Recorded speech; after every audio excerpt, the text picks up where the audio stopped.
الذي أرسل إلينا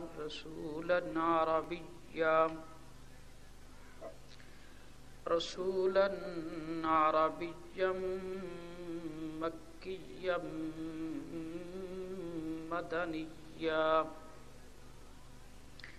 سيدا قريشا آمنا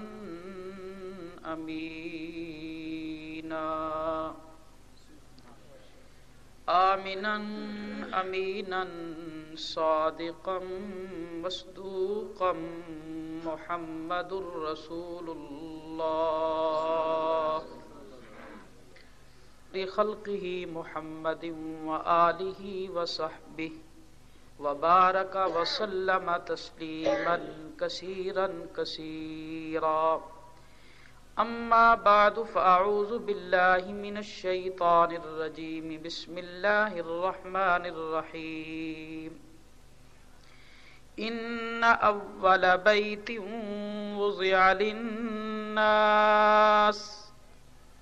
للذي ببكة مباركا وهدى للعالمين فيه آيات بينات مقام إبراهيم ومن دخله كان آمنا ولله على الناس حج البيت من استطاع إليه سبيلا ومن كفر فإن الله غني عن العالمين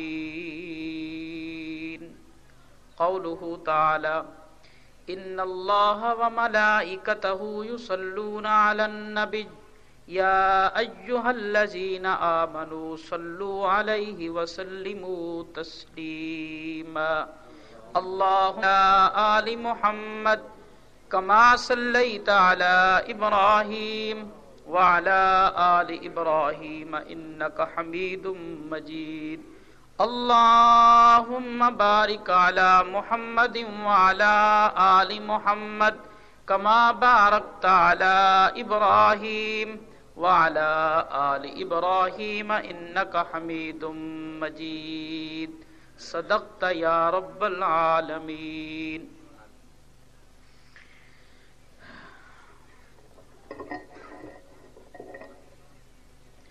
اللہ خلاق عالم کا ان گنت لا تعداد بے حد و بے انتہا آسمان کے ستاروں، ریت کے ذروں، بارش کے قطروں، درختوں کے پتوں سے زیادہ شکر ہے جس ذات بابرکات نے ہم سب کو اپنے گھر مسجد میں آ کر اپنا مقدس کلام سننے کی توفیق عطا فرمائی۔ اہل ایمان، بھائی الطاف یونس صاحب نے محبت میں، اللہ اس کی زبان کو مبارک کرے، جو اس نے کہا اللہ مجھے ویسا بنا دے، کہہ دو آمین۔ آپ کا قیمتی وقت ضائع نہیں کرنا چاہتا، مختصر سے وقت میں دو چار باتیں۔ آج کل لوگ حج کو جا رہے ہیں، قافلے روانہ ہیں، الوداع کیا جا رہا ہے، جانے والے خوش ہیں، جانے والے اور نہ جانے والے تڑپ رہے ہیں کہ یا اللہ ہمیں بھی اپنے گھر کا راہی بنا دے۔ کوئی ایسا آدمی مجھے آج تک نہیں ملا جس کے دل میں اللہ کے گھر کو دیکھنے کی تڑپ نہ ہو۔ گنہگار سے گنہگار آدمی، وہ جس کو ہفتے میں جمعہ پڑھنے کا موقع ملتا ہے، اس سے کہو بھائی بیت اللہ دیکھنا ہے تو وہ بجھی چنگاری فوراً چنگاری ابھرتی ہے کہ وہ دل سے کہتا ہے خدا وہ وقت لائے جب میں بیت اللہ دیکھوں. ایسا ہوتا ہے کہ نہیں ہوتا بھائی؟ یہ سفر بڑا عجیب ہے. اور یہ کس گھر کا سفر ہے؟ اللہ یہاں پہ موجود ہے، اللہ موجود ہے. اور یہ گھر کس کا ہے؟ مسجد کس کا گھر ہے؟ اللہ کا. اور مکہ مکرمہ میں کس کا گھر ہے؟ وہ ہے بیت اللہ. ملاؤ تو کیا بنا؟ کیا بنا؟ یہ بیت ابراہیم ہے، بیت احسان ہے، بیت الطاف ہے، بیت فاروق ہے. یہ فلاں کا گھر ہے، فلاں کا گھر ہے، فلاں کا گھر ہے. اور وہ بیت اللہ کیا ہے؟ اللہ کا گھر. اللہ یہاں بھی ہے، وہاں بھی ہے، ہر جگہ ہے، ہر جگہ موجود ہے. زمین پر ہے، آسمان پر ہے، پاکستان میں ہے، عرب میں ہے، عجم میں ہے، ہر جگہ ہے. پر وہ بیت اللہ ہے. وہ کیا ہے؟ بیت اللہ ہے. اور بیت کسے کہتے ہیں؟ گھر کو. اگر اس کو اردو میں کہو تو کہیں گے یہ اللہ کا گھر ہے. اردو میں کیا ہے؟ اللہ کا گھر ہے. تو اس کی اگر عربی بنائے تو کیا بنے گا؟ کیا بنے گا؟ تو اب آپ کہاں بیٹھے ہوئے ہیں؟ بیت اللہ میں. اور حج پہ جانے والے کہاں جا رہے ہیں؟ اللہ اکبر. یہ میں آپ کے ذوق اور آپ کو یہ اہمیت دلانے کے لیے، وہ بھی بیت اللہ ہے، یہ بھی بیت اللہ ہے. فرق اتنا ہے، وہاں جانے والے کو اگر ایک نماز کے عوض لاکھ نماز کا ثواب ملتا ہے تو یہاں بھی آنے والے کو لاکھ نہیں 25 تو ضرور ملتے ہیں. 25 تو. اچھا، آپ کے گھر میں، آپ کی بیٹھک میں بھی اللہ ہے کہ نہیں ہے؟ ہر جگہ ہے. فرمایا وہ بیت اللہ ہے. تمام دنیا کی مساجد بیت اللہ کی بیٹیاں ہیں. تمام دنیا کی مساجد یہ کیا ہیں؟ بیت اللہ کی بیٹیاں ہیں. اب اس گھر کے جانے والے کے لیے کیا حکم ہے؟ فرمایا میرے گھر میں آنے والے سب سے پہلے اپنا لباس بدل دو. کیا کرو؟ لباس. یہ چودھری صاحب ہے، یہ خان صاحب ہے، یہ ایڈوکیٹ صاحب ہیں، یہ مولوی. کیوں بھائی؟ یہ علماء دین کی شان ہے. وہ ہر ننگے سر نہیں رہتے، سر ڈھکا ہوا ہوتا ہے، کھلا لباس پہنتے ہیں. یہ کاٹن کا سوٹ پہن رہے ہیں صاحب، یہ سلک کا، یہ ریشم کا، اس کا یہ سب اپنا اپنا طرز ہے. فرمایا سب تمہارا تمہیں مبارک، پر میرے گھر کے آنے کے لیے سب کا لباس ایک ہونا چاہیے. کیا ہونا چاہیے؟ اچھا، اس لباس کو کیا کہتے ہیں؟ بولو بھائی، تھوڑا سا بولتے رہیں. اصل میں اتنی جو جگہ پڑی ہے اور وہ ساتھی جو ٹھنڈ پر بیٹھے ہیں، یہ ناانصافی ہے کہ نہیں؟ آؤ میرے بالکل قریب آ جاؤ. میں آپ کا بھائی ہوں، میں نے تو یہ کہا میں نیچے بیٹھتا ہوں، پھر ساتھیوں نے کرسی رکھ دی تو جڑ جڑ کر اور زیادہ قریب آ جائیں. جزاک اللہ، جزاک اللہ. تھوڑا سا درود شریف پڑھیں، بات شروع ہو جائے. بس ایسے ہی باتیں ہوں گی، اللہ پاک قبول فرما لے. اللہم صلی علی سیدنا و مولانا محمد مبارک وسلم. اس کو کیا کہتے ہیں؟ احرام. کیا کہتے ہیں؟ احرام. سب کہہ رہے ہیں. آج سمجھو احرام کیا ہوتا ہے. احرام کا معنی ہے حرام کر دینا. احرام کس چیز سے ہے؟ حرام سے ہے. بھئی جو چیزیں حلال تھیں احرام باندھتے ہی وہ حرام ہو گئی. خوشبو لگانا حلال ہے کہ نہیں؟ سر میں کنگا لگانا حلال ہے کہ نہیں؟ ہے کہ نہیں؟ حلال ہے. احرام باندھتے ہی یہ سارے کام کیا ہو گئے؟ تو اس لیے اسے کیا کہتے ہیں؟ سلا ہوا کپڑا پہننا حلال ہے، لیکن احرام میں فرمایا سلائی. دوست، جس طرح احرام میں سلائی والا کپڑا نہیں چلے گا، کفن میں بھی سلائی والا کپڑا. آج کل رسم و رواج بہت بڑھ رہے ہیں، لوگ کفن بھی سلائی کر رہے ہیں. مسئلہ سمجھیں، جس کپڑے کو سلائی کر کے پہنیں گے احرام. اچھا، حج کے 3 فرض میں احرام باندھنا فرض ہے. احرام باندھنا اگر کسی نے احرام کی سلائی کر لی اور یاد آ گیا فوراً اس نے وہ سلائی ادھیڑ دی، 2 چادریں استعمال کی، فرمایا وہ تھوڑی سی دیر جو سلائی کر کے اس نے پہنا ہے اس پر دم دینا واجب ہے۔ اللہ اکبر۔ یہ سب کس گھر کی تیاریاں ہیں؟ اور یہ گھر کیسا ہے؟ قرآن مجید بسم اللہ الرحمن الرحیم ان اول بیت وضع للناس للذی ببکۃ مبارکا وہدی للعالمین۔ فرمایا اللہ پاک نے انسانیت کے لیے سب سے پہلا مبارک گھر جو بنایا ہے وہ مکہ مکرمہ میں ہے، اور وہ گھر کہاں ہے؟ اور پورے عالم کے لیے ہدایت ہے، پورے عالم کے لیے ہدایت ہے۔ اب آپ سب بھائی ہدایت کی بات سننے کے لیے آئے ہو تو مجھے کہاں بٹھایا؟ مجھے دائیں بٹھایا کہ بائیں؟ مجھے درمیان میں بٹھایا۔ بات کو سمجھو، مجھے کہاں بٹھایا؟ درمیان میں۔ کیوں بٹھایا؟ کہ ہر طرف برابر آدمی رہیں، کہ سب تک آواز بھی برابر پہنچتی رہے، نظر بھی برابر ہے۔ یہی منشا تھا نا۔ فرمایا اس لیے اللہ نے بیت اللہ کو روئے زمین کے سنٹر میں رکھا۔ بیت اللہ کہاں ہے؟ نقطہ ہے، پوری روئے زمین کا سنٹر ہے بیت اللہ۔ اور یہ قبلہ ہے انسانوں کا۔ یہ قبلہ کن کے ہے؟ بالکل اسی کے اوپر 7ویں آسمان پر بیت المعمور ہے، بیت، اور وہ ہے فرشتوں کا۔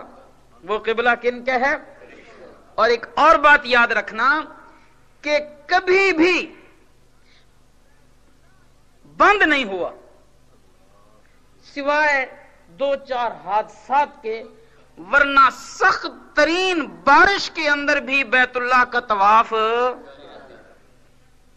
اور سخت ترین گرمی اور دھوپ کے اندر بھی بیت اللہ کا طواف، نماز تراویح ادا کی جا رہی ہو تب بھی بیت اللہ کا طواف، نماز جنازہ پڑھی جا رہی ہو تب بھی بیت اللہ کا طواف، صرف نماز فرض کے وقت تھوڑی سی دیر رکتا ہے، پھر سلسلہ شروع ہو جاتا ہے، اور وہ وقت بھی بڑا عجیب ہوتا ہے۔ ادھر مسئلہ یہ ہے کہ کوئی نمازی کے آگے نہ گزرے، کوئی سمجھ آ رہی بات؟ اور ادھر کیا ہے؟ سب نماز تراویح پڑھ رہے ہیں اور اس کے درمیان میں کیا ہو رہا ہے؟ کیا ہو رہا ہے؟ میں ایک کتاب پڑھ رہا تھا، اس میں ایک بات آئی کہ ایک مرتبہ طوفان آیا۔ اصل میں جو بیت اللہ کی جگہ ہے یہ پانی کا بہاؤ ہے، پہاڑوں سے جو پانی گرتا ہے اس کا بہاؤ، جو نیچی گہری جگہ ہے اس جگہ پر یہ بیت اللہ واقع ہے۔ تو جب پانی آیا، اتنا پانی آیا کہ بیت اللہ شریف اس پانی میں ڈوب گیا۔ اس حالت میں بھی تیرنے والے بیت اللہ کا طواف کر رہے تھے، گھڑوں کے اوپر تیر کر بھی بیت اللہ کا طواف کر رہے تھے۔ بیت اللہ کا طواف بھی کبھی نہیں رکا، اور بیت معمور کا طواف بھی 70,000 فرشتے روزانہ طواف کرتے ہیں۔ فرمایا جو ایک مرتبہ طواف کر گیا قیامت تک اس کی دوبارہ باری نہیں آتی۔ اللہ اکبر، اللہ اکبر، اللہ اکبر، اللہ اکبر۔ یہ پہلا گھر مکہ مکرمہ میں جو اللہ کا ہے انسانوں کی ہدایت کے لیے، اس کا نام کیا ہے؟ اور اس کو کس نے بنایا؟ بسم اللہ الرحمن الرحیم وَإِذْ يَرْفَعُ إِبْرَاهِيمُ الْقَوَاعِدَ مِنَ الْبَيْتِ وَإِسْمَاعِيلُ رَبَّنَا تَقَبَّلْ مِنَّا إِنَّكَ أَنْتَ السَّمِيعُ الْعَلِيمُ۔ حضرت ابراہیم اور حضرت اسماعیل جب بیت اللہ کی تعمیر کر رہے تھے، وَإِذْ يَرْفَعُ اٹھانا، قواعد اس کی دیواروں اور بنیادوں کا، ابراہیم حضرت ابراہیم علیہ الصلوۃ والسلام اور حضرت اسماعیل اس بیت اللہ کو کیا کر رہے تھے؟ اب ہے کہ نہیں؟ مسجد کا بنانا، ارے اس مسجد کا بنانا ثواب ہے جس میں ایک نماز پڑھیں تو ثواب 25 کا ملتا ہے. اس گھر کا بنانا کتنا بڑا ثواب ہوگا جس میں ایک نماز پڑھیں تو 1,00,000 کا ثواب ملے. ثواب زیادہ کہ کم؟ اچھا پھر بنانے والے کون ہیں؟ ایک اللہ کا خلیل ہے تو دوسرا ذبیح اللہ ہے. اگر ایک خلیل اللہ ہے تو دوسرا معمار حضرت ابراہیم ہے تو مزدور حضرت اسماعیل ہیں. اللہ کا گھر بیت اللہ کو بنایا جا رہا ہے، دونوں مخلص ہیں اور پھر ساتھ دعائیں کیا کر رہے ہیں؟ سبحان اللہ.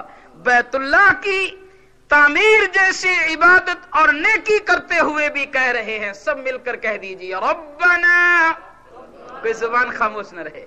ربنا تقبل منا، اللہ میری اس خدمت کو قبول فرما.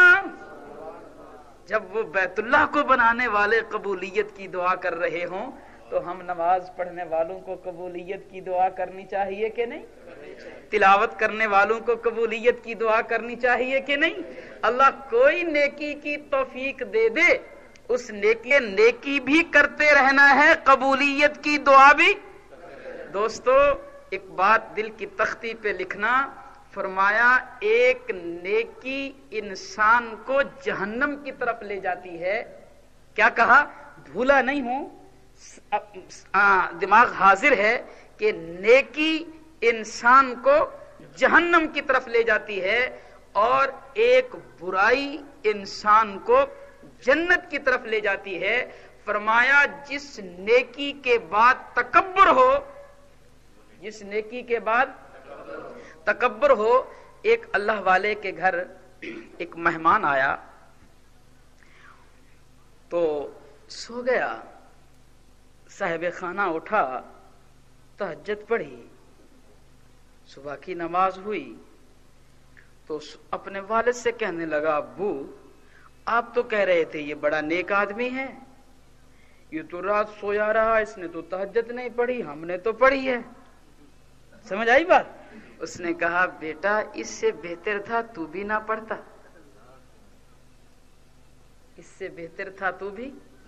دوستو میں اس لیے کہہ رہا ہوں اگر آپ نماز پڑھ کے جا رہے ہیں تو آپ تکبر نہ کریں، دوسرے کو حقیر نہ جانیں، میں نمازی ہوں یہ بے نمازی ہے. نہیں، اللہ میری نماز کو قبول فرما اور اس کو توفیق عطا فرما. میری کیا کر اور اس کو کیا کر. تو کسی نیکی کے بعد تکبر، نیکی بھی کرتے رہو، قبولیت کی دعا بھی. کیسے؟ جیسے حضرت ابراہیم علیہ ربنا تقبل منا، اور آگے کیا کہا؟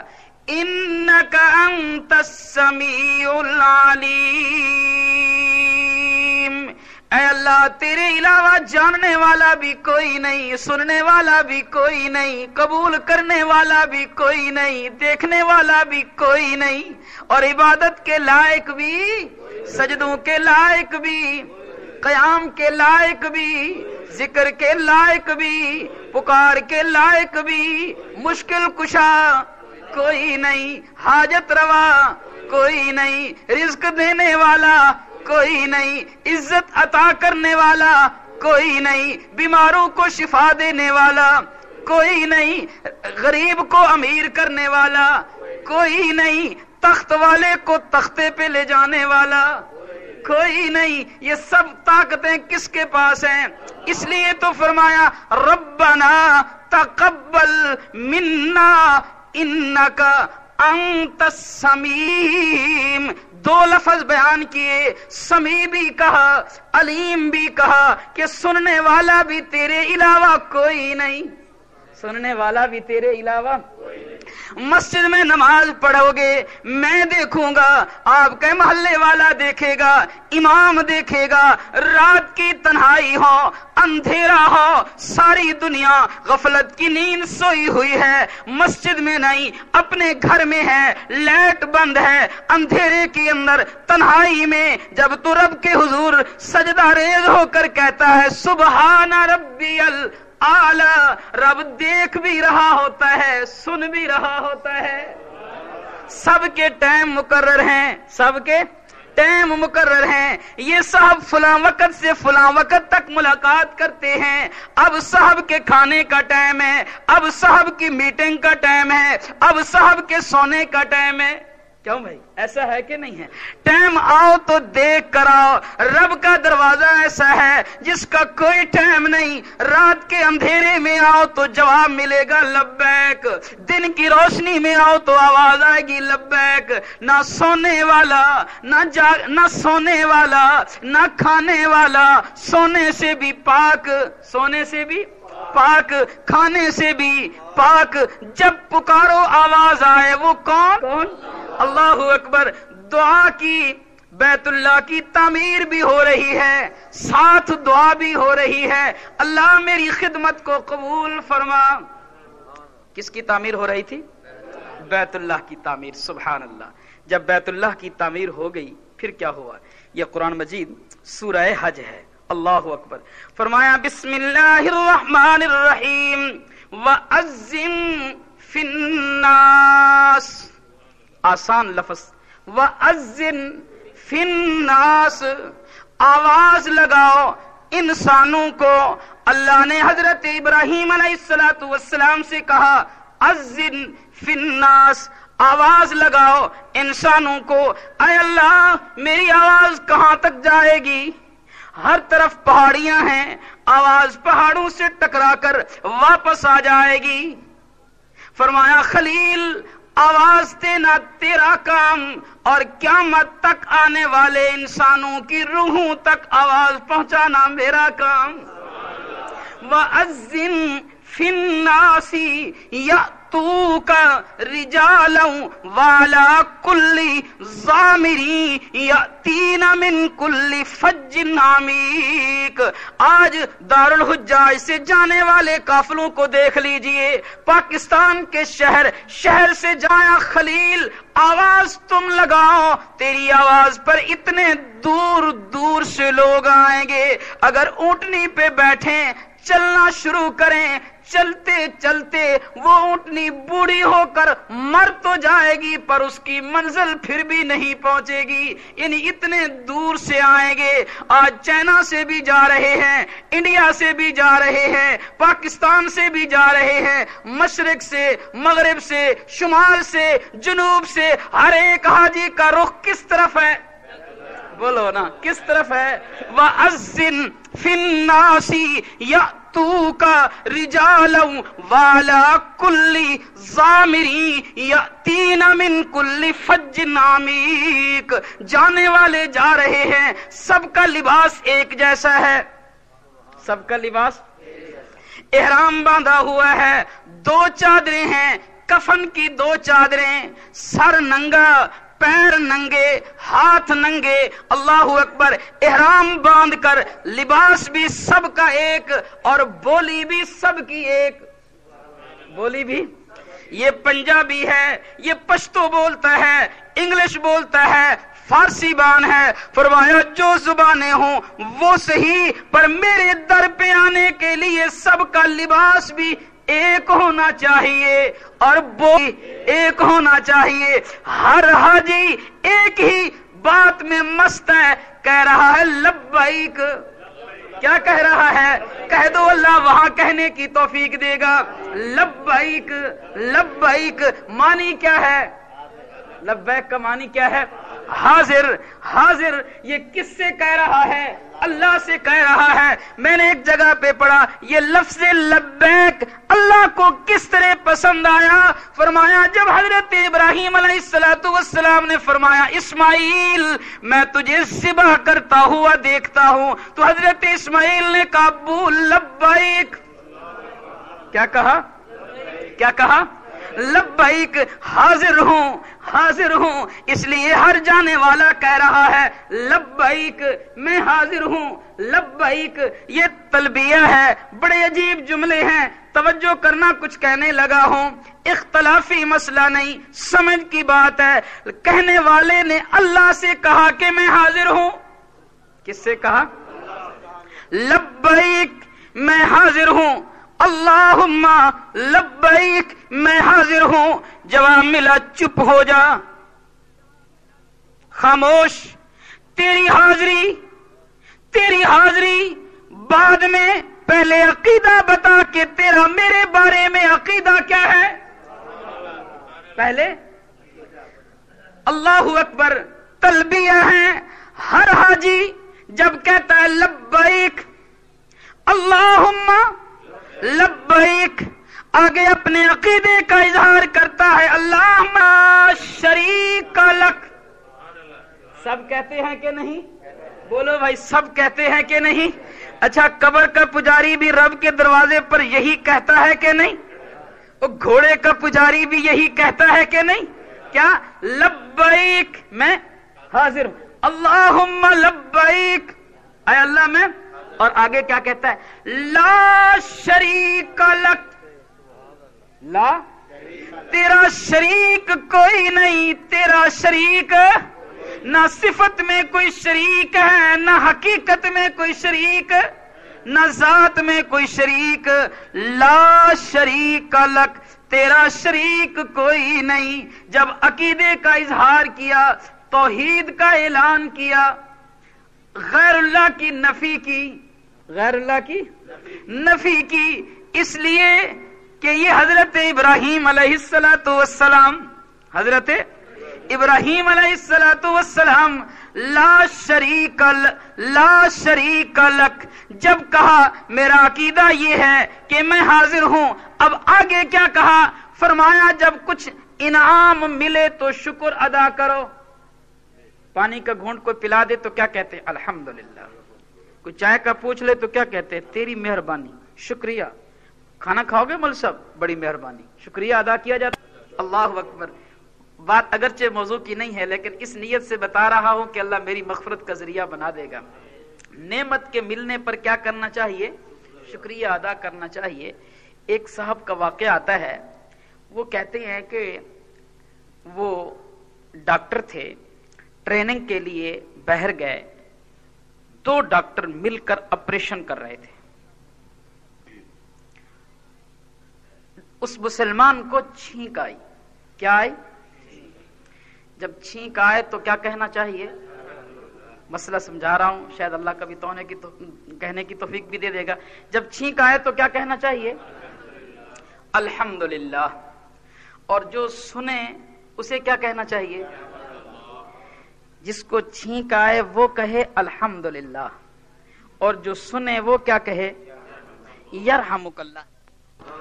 ضرور اس کے اندر کوئی خیر, حکمت اور بھلائی ہے. اس نے اس کی تلاش شروع کر دی جستجو میں کہ یہ چھینک آنے پر مسلمان الحمدللہ کیوں کہتے ہیں. وہ ڈاکٹر کہتا ہے کہ میں ایک مرتبہ آپریشن کر رہا تھا.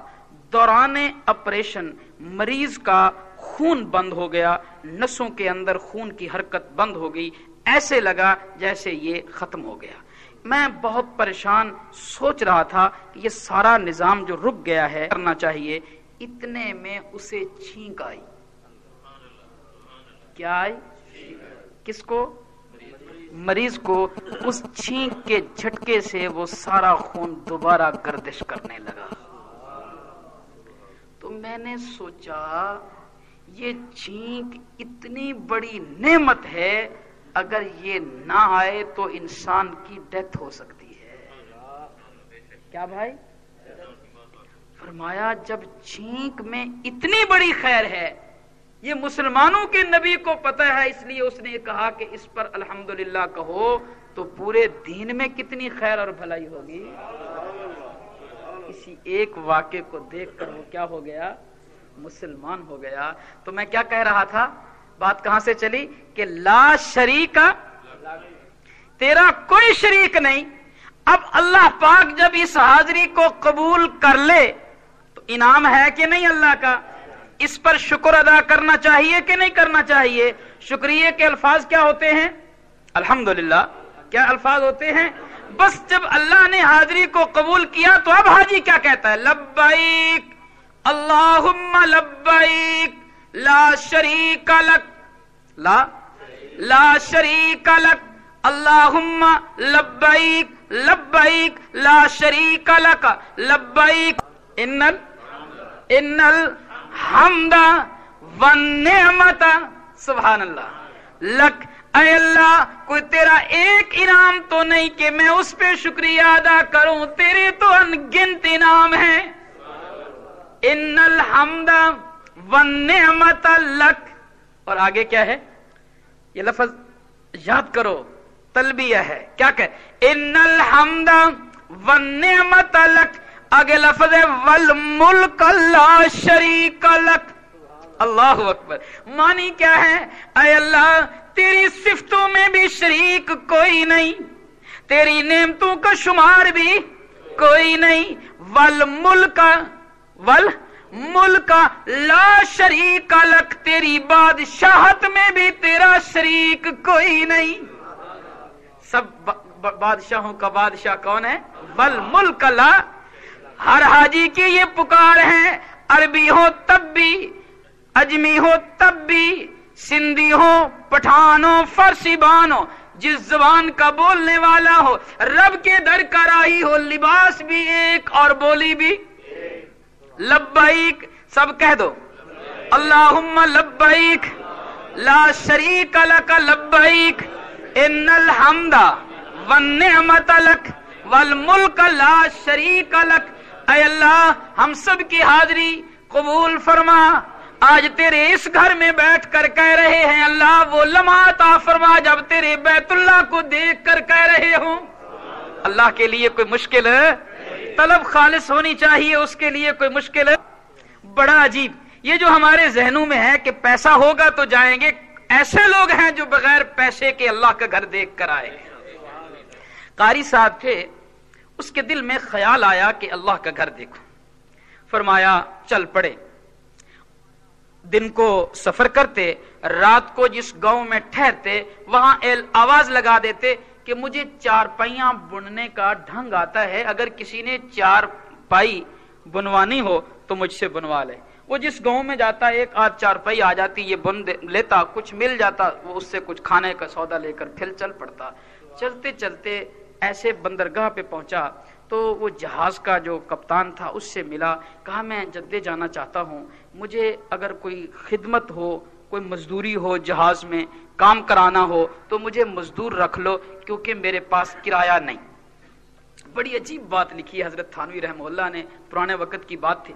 کہنے لگے کہ اس نے کہا ایک کام ہے بڑا مشکل. کون سا؟ فرمایا وہ جہاز کی لیٹرین کو صاف کرنا ہے. اس قاری صاحب نے کہا جی میں حاضر ہوں، میں حاضر ہوں. جب یہ بات کہی تو دوسرے بھی کچھ لوگ آئے، انہوں نے اس کو دیکھ کر کہا کہ ہمارے پاس بھی کرایہ نہیں ہے، اگر کوئی کام ہو مزدوری کا ہمیں اس پہ لگا دو. تو اس کپتان نے ان سے بھی کہا کام ہے پر کام یہی ہے. وہ کہنے لگے یہ کام نہیں کرتے، کوئی اور دے دو. اب وہ قاری صاحب کہتا لوگوں قبول کر لو، تمہاری جگہ لیٹرین میں صاف کر دوں گا، بیت اللہ کے در کے دیکھنے سے محروم نہ رہو. اللہ اکبر اللہ. خیر قاری صاحب نے سفر شروع ہو گیا. 2 جوڑے تھے. ہاں دن کو وہ پہن کر لیٹرین صاف کرتے، رات کو دوسرا جوڑا پہن کر ساری رات مصلے پہ کھڑے ہو کر رب کا قرآن پڑھتے. وہ انگریز کپتان آتا، اس کا قرآن سنتا چلا جاتا، سنتا چلا جاتا. دن گزرتے گئے، اس کا قرآن دل قرآن کی طرف جڑتا گیا. قاری صاحب رات کو نماز پڑھ رہے ہیں، تلاوت کر رہے ہیں، انگریز کپتان سر پہ کھڑا ہے. جب سلام پھیرا تو کہا قاری صاحب یہ کتاب میں بھی پڑھ سکتا ہوں؟ اللہ اکبر اللہ اکبر. میں بھی پڑھ سکتا ہوں. فرمایا ہاں کیوں نہیں پڑھ سکتے، اس کی شرائط ہیں کہ پہلے غسل کرو، صاف لباس پہنو اور پھر کلمہ پڑھو. بس ہاں. وہ فوراً غسل کیا، کپڑے پہنے. قاری صاحب نے کلمہ پڑھایا تو ان کو دوسرے لوگ کہنے لگے اللہ تیری سمجھ میں نہیں آیا، قاری صاحب نے تجھے مسلمان کر دیا، کلمہ پڑھا کر تجھے کیا؟ اس نے کہا یہ کیا بات ہوئی، قرآن شریف پڑھ لیتا ہوں، میری مرضی۔ تو قرآن شریف اس کو پڑھایا۔ قرآن تو پھر قرآن ہے، ایک میرے عاشق صادق کی زبان سے قرآن ہو، اللہ کی قسم اس کی قسمت پہ رشک آتا ہے۔ بس جب اس نے قرآن پڑھانا شروع کیا تو یہ ایمان میں پختہ ہوتا چلا گیا، اور جب جدہ بندرگاہ پہ پہنچے تو قاری صاحب سے کہنے لگا، قاری صاحب اکیلے نہیں، اب میں بھی تمہارے ساتھ بیت اللہ کا راہی ہوں۔ اللہ اکبر اللہ، طلب صادق ہو تو یہ اسباب کچھ بھی نہیں ہیں۔ حضرت شیخ کا واقعہ بڑا عجیب آتا ہے کہ حضرت انسان بڑی شان ہے، چیمٹی کے دل میں خواہش پیدا ہوئی کہ بیت اللہ کو دیکھوں۔ کس کے دل میں خواہش پیدا ہوئی؟ بیت اللہ کو دیکھوں اور حجاج کرام کے پاؤں میں آ کر کچلی جاؤں۔ اللہ نے اس حقیر سی چیمٹی کی آرزو کو پورا کرنا چاہا تو کبوتر کو بٹھایا اور چیمٹی سے کہا کہ اب تیری فلائٹ یہی ہے، اس کے پاؤں سے چمٹ جا۔ وہ چیمٹی اس کبوتر کے پاؤں سے چمٹتی ہے تو سیدھا کبوتر پرواز کر رہا ہے، صحراؤں، دریاؤں، سمندروں، پہاڑوں کو عبور کرتے کرتے کرتے کرتے بیت اللہ کی منڈیر پہ جا کر بیٹھا ہے۔ اللہ نے چیمٹی کے دل میں ڈالا کہ اب اتر جا، تیری منزل یہی ہے۔ حضرت انسان عاشق صادق بن، سچی طلب کے ساتھ کوشش تو کر، پھر اللہ اکبر، یہ کس در کے راہی ہیں، سب کا لباس زبان۔ اور دیکھنا یہ آیا ہے بیت اللہ میں، مسئلہ یہ ہے کہ جب بیت اللہ پہ نظر پڑے، فرمایا پہلی نظر میں جو مانگو گے اللہ عطا کرے گا۔ فرمایا اللہ والے کہتے ہیں تو پھر جب یوں ہے تو رب کے خزانوں کو لوٹ کیسے؟ پہلی نظر پڑتے ہی کہہ دے اللہ میری ہر دعا کو قبول کرنا۔ کیا کہنا ہے؟ میری، فرمایا پھر تیری ہر دعا ایسی ہوگی جیسی بیت اللہ کی پہلی نظر کی دعا ہے۔ اللہ اکبر اللہ اکبر، یہ تجلیات کا مرکز بیت اللہ فرمایا یہ پہنچا ہے۔ اب اس کے لیے حکم یہ ہے کہ تم سیدھا آ جاؤ، کہاں؟ حجر اسود کے سامنے۔ کچھ کہنے لگا ہوں، حجر اسود ایک پتھر ہے، اللہ سب کو دکھائے بھائی، اس پر لکیر کھینچی ہوئی ہے، تو اس پتھر سے اس کو بوسہ دے کر، اس کو چوم کر، اسے سلام کر کے وہاں سے طواف شروع کرنا ہے۔ وہاں سے کیا کرنا ہے؟ آقائے دو جہاں محمد الرسول اللہ صلی اللہ علیہ وسلم تشریف لائے اور آ کر حجر اسود کو بوسہ دیا۔ کسے بوسہ دیا؟ یوں پتھر کے کنارے پہ ہاتھ رکھا اور یوں بوسہ دیا۔ دوسری مرتبہ تشریف لائے تو آپ نے بوسہ نہیں دیا، بوسہ آپ نے یوں پتھر کو ہاتھ لگا کر اپنے ہاتھ کو چوم لیا۔ کیا کر لیا؟ اللہ کے رسول آپ تو پتھر رکھتے ہیں، فرمایا میں تو جتنا چاہوں چوم سکتا ہوں، اگر میں ہمیشہ اسے چوم